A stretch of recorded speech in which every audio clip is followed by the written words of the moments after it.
o meu livro Zorganwalder, A Redenção, que está lá no site da Chiado.com. Também adianto a vocês que eu tenho mais livros lá no Clube de Autores.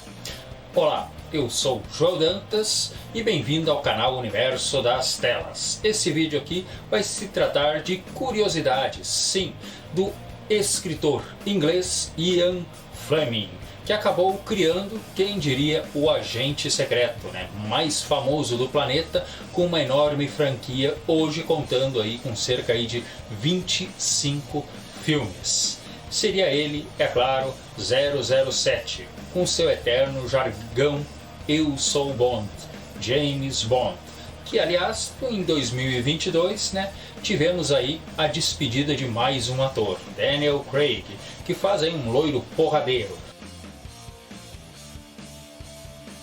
Fleming nasceria na Inglaterra em 1908 e após uma vida na Marinha, que segundo ele durante a própria Segunda Guerra Mundial, chegou a participar de missões secretas e trabalhar junto a agentes secretos. Isso acabou influenciando muito a cabeça do mesmo. E assim que saiu da Marinha, em 1952 viria o seu primeiro livro, Cassino Royale, que posteriormente, seria seguido por outra carrada de livros, todos tendo uma lucratividade decente, bem como os filmes que, 10 anos depois, 1962, o satânico Dr. No estrearia 007 nas telas aí dos cinemas. Como eu já falei, Cassino Royale foi lançado em 1952, atingindo uma vendagem excelente. E pode-se dizer que ele também já seria uma marca registrada.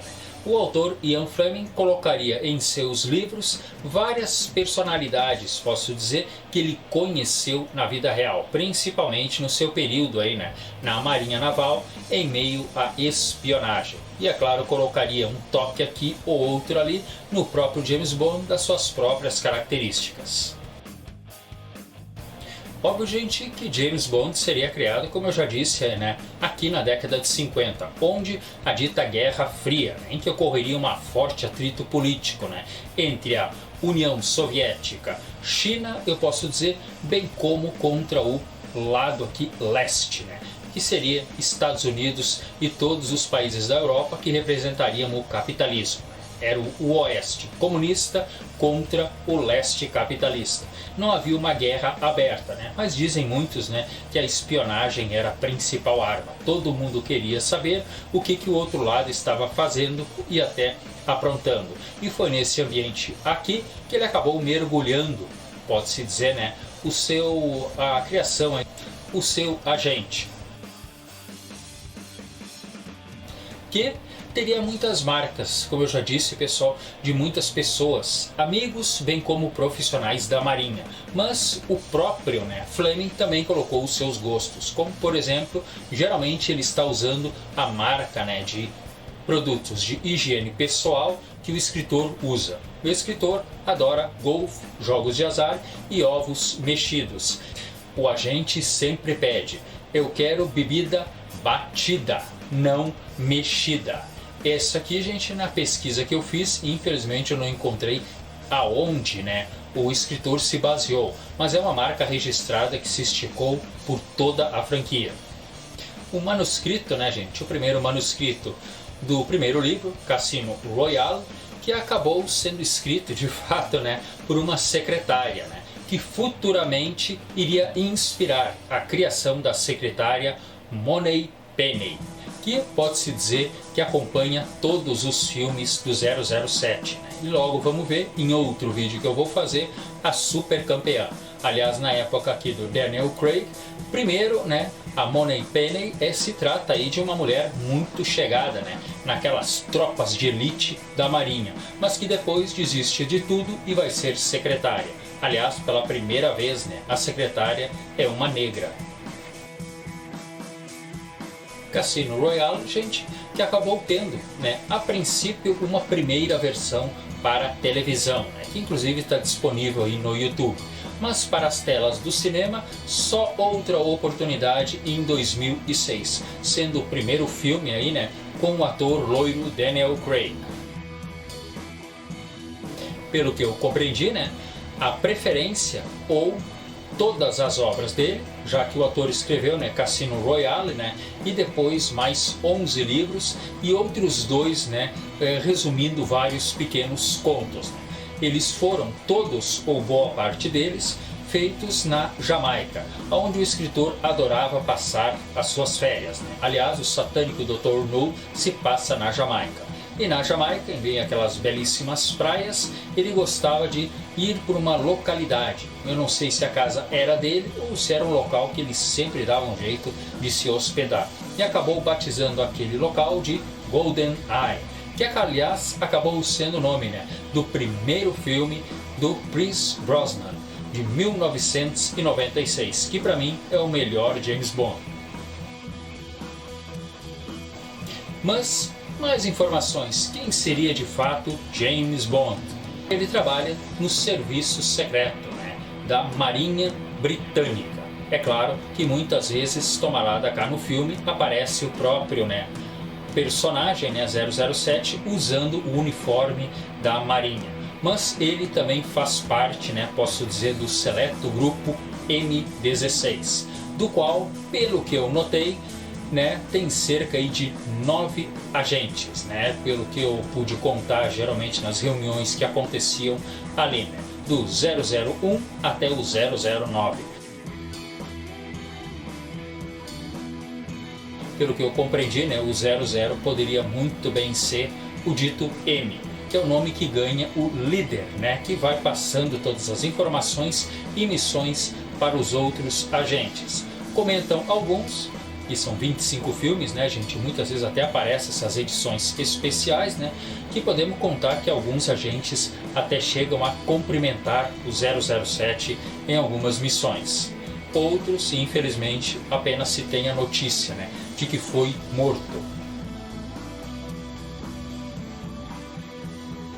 Uma coisa é certa, que a grande aparição seria, na minha opinião, do 006. Né? Ele é feito por um agente, né, que acompanha o 007 e depois acaba vertiginosamente virando a casaca, né, no filme Golden Eye de 1996.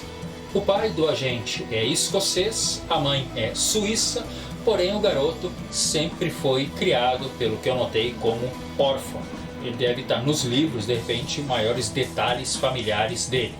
Também pode-se dizer, né, que apenas o 007, feito pelo Roger Moore, que ele ficou de 72 até 85, ele cita que já foi casado. Os outros 007, tudo indica, são solteirões e, assim como o 007 do Roger Moore, não citam filhos.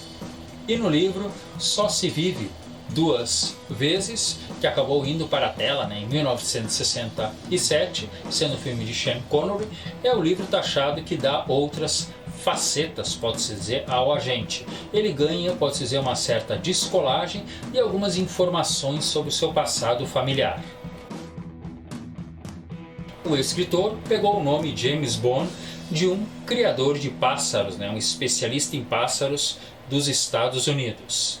E a princípio, quem diria, né, James Bond seria um sujeito mais maçante, na dele, sem maiores pretensões, mas ele seria tipo um Forrest Gump. Simplesmente as histórias acabariam acontecendo ao redor dele e ele terminaria envolvido nelas. Aliás, vou botar aqui a foto do que na cabeça do Ian Fleming seria o seu James Bond. É, pessoal, longe dos galãs que acabaram ocupando as telas. O livro, pode-se dizer, né, Diamond Struggles, de 1957, é o primeiro livro, né, de não ficção do autor. Né? Ele acabou inspirando, né, a escrita do mesmo, enquanto fazia a pesquisa, pode-se dizer, né, para o livro Diamantes São Eternos, né, que futuramente nas telas acabaria se tornando, né, uma ficção feita aí pelo Sean Connery. O segundo livro, né, não ficção do autor, foi lançado em 1963, Thrilling Cities, que contava, né, as aventuras aí do escritor nas suas viagens aí que ele fazia mundo afora, conhecendo outras cidades. O escritor, gente, é claro, ninguém é de ferro, né? Acabou tendo uma fase de críticas, pode-se dizer, um tanto negativas, né? Mas os 5 primeiros livros, eles são muito elogiados. A partir de 1958, pode-se dizer, né, que iniciou uma fase um pouco, como eu já disse, negativa. Os críticos começaram a taxar as histórias de Fleming, algo um tanto esquisito, né, gente? Porque até 57 os livros dele estavam muito elogiados e daqui a pouco o pessoal simplesmente começou a dizer que as histórias eram excessivamente parecidas, eram excessivamente clichês e continham muito do ressentimento inglês, já que pode-se ver, né, que nessa Guerra Fria, né, gente, havia uma simpatia muito grande, né, entre o governo norte-americano, se uniria ao governo da Inglaterra e que também se uniria a alguns membros um pouco mais camaradas lá da Rússia. Inclusive tem um personagem em general, né, que estaria em praticamente todos os filmes. Mesmo estando Estados Unidos, gente, de um lado e estando a União Soviética do outro, a Inglaterra apenas cederia o 007 e ele sempre acabaria sendo o salvador da pátria. É claro, gente, que essa fase de críticas mais negativas também incluiria, né, que toda aquela força, né, que o Império Britânico teve até os anos 30, os anos 40 e que após a Segunda Guerra Mundial, né, acabou se deslocando aí outros países da Europa e até Estados Unidos, né, de face mais capitalista, né, fazendo com que o Império Britânico virasse apenas uma imagem de pessoas muito educadas. É outro grande ressentimento, né, que a força britânica guardaria. E isso também faria com que o autor transformasse aí o seu 007 sempre num super-homem político. Outros textos aqui, pelo que eu pude entender, diziam que o Fleming estava mentindo, né? Ele não havia trabalhado como agentes secretos coisa nenhuma e sequer ele havia saído aí, pode-se dizer, da sua base naval, né, na própria Inglaterra. Ele nunca andou em águas, né, gente, que acabou tendo guerra. Pelo que eu notei aqui, umas informações dizem que houve uma certa baixa nas vendas. Outras dizem que a baixa ocorreu, mas nada preocupante, né? Os livros continuaram vendendo para lá de bem. Na década de 60, né, gente, infelizmente começa certa derrocata na saúde do escritor. Por essa fase aqui, ele se envolve no projeto Thunderball, né, que algumas informações aqui dizem, né, que a princípio nasceu para ser apenas, né, o roteiro, né, para um filme, né. Eu não sei se ele chegou a virar livro. Mas uma coisa é certa, né? O escritor acabou fazendo em parceria com outras pessoas e Thunderball acabou tendo situações aí que tudo foi parar na justiça através de brigas, né, de direitos autorais. Que nas telas ganhou o nome de Chantagem Atômica.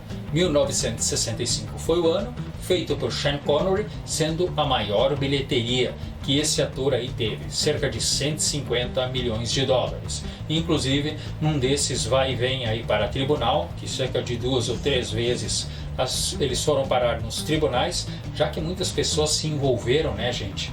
Infelizmente, para fazer esse projeto aqui, o Ian Fleming teria, né, um infarto. É claro que ele era fã, gente, né, da comida, bem como de certos costumes, né, como o uísque e o cigarro, né? Mas toda essa problemática aí acabou acelerando um pouco a situação. Em 61, né, gente, eu falei, o Fleming teve esse infarto, né, que acabou desacelerando um pouco, né, o seu trabalho. E ali por 64, né, 3 anos depois, ele acabou lançando um livro infantil, que seria lançado nesse ano. Foi lançado em outubro, mas infelizmente, gente, 2 meses depois, o escritor viria a morrer, com apenas 56 anos de idade. de 64 ele veio a falecer. Em 1975, seu filho, Caspar Fleming, acabou morrendo, através de uma overdose, com apenas 23 anos de idade. E 1981 seria a vez da esposa dele. Os três estão enterrados, lado a lado, em um cemitério da amada Inglaterra. Após a morte dele, ainda se lançaria os 2 livros de contos, que ficariam aí no mercado. Posterior isso, gente, outros escritores aos poucos iriam assumindo, pode-se dizer, escrever livros aqui na franquia, mas é claro, o nome Ian Fleming e a base do personagem nunca saíram dali. Octopussy é um livro que, posso dizer, foi para as telas em 83, com o ator Roger Moore. O outro livro seria The Living Daylights, que foi para as telas, com o nome marcado para a morte, 87, com o ator inglês Timothy Dalton, que na minha opinião é o 007 mais injustiçado de todos. Esses 2 livros seriam os livros que contêm os ditos contos, que foram lançados após a morte aí do autor. E parece, gente, que o ano de 61 acabou tendo um resultado muito positivo, já que as vendas começaram a acelerar cada vez mais, aumentando demais. Aliás, o próprio presidente dos Estados Unidos acabou anunciando o seu grande prazer que ele tinha pelo livro From Russia with Love, da Rússia com Amor, que nas telas acabou ganhando o nome 007 contra Moscou. Que foi lançado ali em 1963. Era 61, gente, e o escritor vendeu os direitos autorais. A produtora Eon Production já saiu a 1000 por hora procurando atores, já que em 62 já veio o primeiro filme, Satânico Dr. No, e o gigante escocês Sean Connery, esbanjando carisma, ocuparia as telas. Um ano depois veio Moscou contra 007. Pode-se taxar, gente, 2 filmes feitos, com pode-se dizer, com uma produção bem básica. Você chega a sentir assim uma certa fragilidade no filme. Porém, ainda bem, o elenco bem escolhido e o carisma do Sean Connery sustentaram aí bilheterias decentes e a franquia apenas começou a decolar aí. Os direitos, gente, de Cassino Royale, primeiro livro lançado, infelizmente estava nas mãos, de outras pessoas, porque como eu citei, em 1956 foi feito, um filme para ele, especialmente para a televisão, mas é ignorado por quase todo mundo, gente, inclusive o próprio nome do ator que fez esse filme nunca é lembrado por ninguém ou incluído em qualquer lista. E olha que a forte rede de televisão CBS da Inglaterra em 58 já havia contatado o escritor a fim de pegar suas histórias, bem como fazer outras a fim de fazer uma série para a televisão, mas infelizmente não houve um acerto e a ideia acabou ficando apenas no papel. Uma produtora americana em 1964 também solicitou, pode-se dizer, para o escritor, a fim dele fazer novas histórias, porque essa emissora também queria fazer uma série de espionagem para a televisão. Porém, a produtora Eon Production, que estava fazendo, pode-se dizer, os filmes aí do 007, parece que fez contato com o escritor e aconselhou não fazer isso, porque haveria briga, sim, por direitos autorais. E dá para se dizer que nos primeiros romances, sempre temos ali o nome chamado Smersh, que a princípio seria uma organização russa altamente maléfica que queria trazer a falta de estabilidade para o leste capitalista. Mas ali por meados dos anos 60, o próprio autor parece que foi mudando de ideia. Já foi deixado essa organização russa de lado e colocado no seu ali a Spectre, que a princípio seria uma organização que visava muitos agentes e principalmente empresários bilionários a fim de ficar mais bilionários ainda. Pode-se dizer que ricos querendo ficar mais ricos, a partir de meados dos anos 60 passaram a ser mais os grandes vilões aí da literatura e, é claro, se sente isso também nas telas. Esse vídeo vai terminando por aqui, gente. É claro, é um breve resumo, desse escritor que acabou criando o grande agente das telas. Adianto que logo vou lançar um vídeo com curiosidades, não só dos filmes, personagens, mas dos próprios atores, que acabaram fazendo parte aí dessa obra gigantesca. 007, gente, é um agente que dificilmente vai ser superado. Mas deu OK, entre para a família e vamos seguir juntos.